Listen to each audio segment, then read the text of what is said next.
wasu asara ba mayar da su. Mr. Haris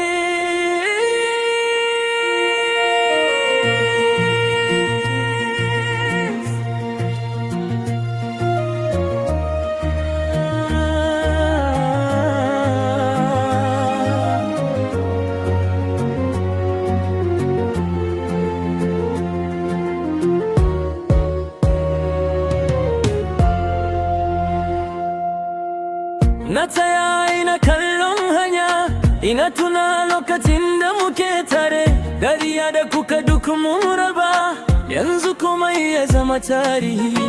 Ban kare tunanin zan rasa ki ba, na jauka ke ce har abada, amma yau na tsaya ni gobe ba tare da ke a kusa ba. Zuciya tana tambaya kullum, ina kika zayyana haka, domin abin da muka gina tare ya fi tarfin ya lalace haka. Na rasa ke, zuciya ta fashe, duk inda na dosa babu ke. Na rasa ke, rayuwa ta sauya, komai ya zama daban yanzu.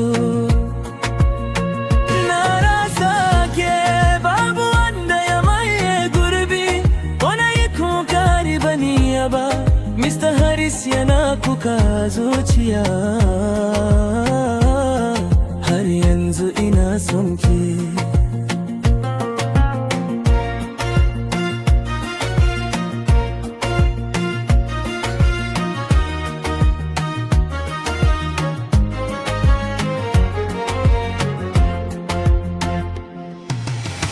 Na ga hotunan mu a waya, sun zama abin tunani kawai. Na yi to gari shirin su gaba taya, amma zuciya take mantaki. Wasu suna cewa lokaci zai wuce, zai sana manta komai, amma duk lokacin da dare yayi, sunan ki yana dawo baraina.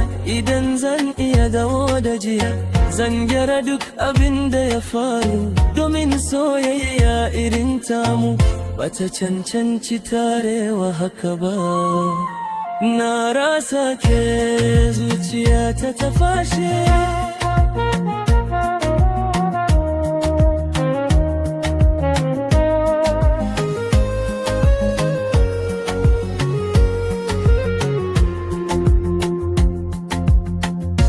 Idan kina jin wannan waka, ki sani zuciya ta tana nan. Ba don na kasa rayuwa ba, sai don na kasa rayuwa ba tare da ke ba. Rayuwa ta tsaya, ko na yi dariya ba daga zuciya ba. Na rasa ke, babu mafita, sai tunanin ki kullum. Mr. Haris yana fada da gaskiya, wannan daga baki baya tarewa.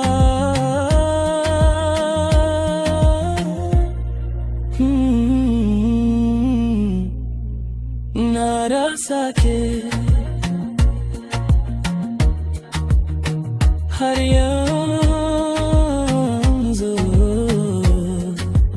ina jiran ki.